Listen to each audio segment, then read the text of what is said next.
2 Thessalonians chapter 2. Be of good courage and stay alert. Verse 3. Let no one deceive you in any way.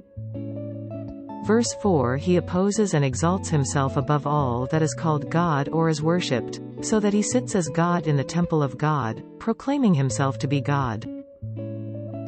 Recently, a documentary about heresy titled, I Am God, in the Name of God, a Holy Betrayal, 2023 was released on Netflix, causing a tremendous shock. Whether Christian or non-Christian, people must have wondered how such a thing could happen.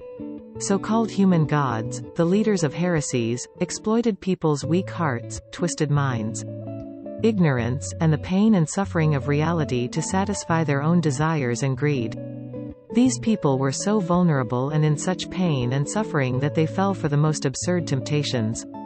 In Paul's time, there were also those who deceived others.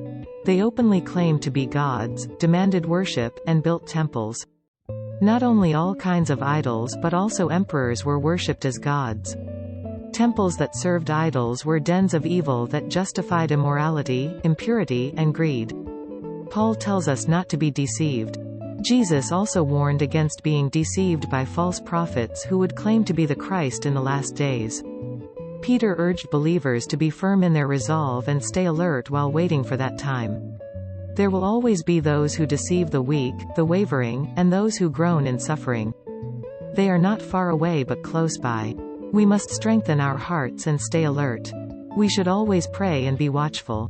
We must hope in and be grateful for what God has prepared for us, rejoicing in it. Lord, protect us from deception and help us to overcome it. Strengthen our hearts and keep our minds alert.